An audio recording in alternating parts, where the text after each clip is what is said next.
Sound शौकीन पूरा DJ शौकीन डीजे साउंड शौकीन चूरू।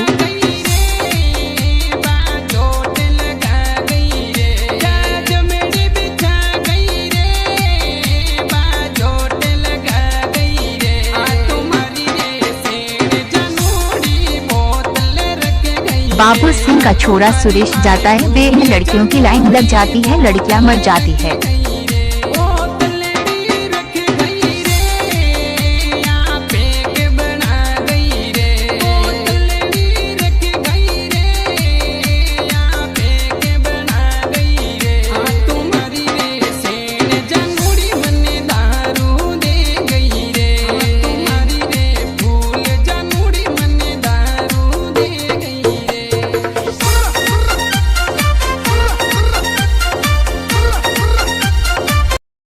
Likey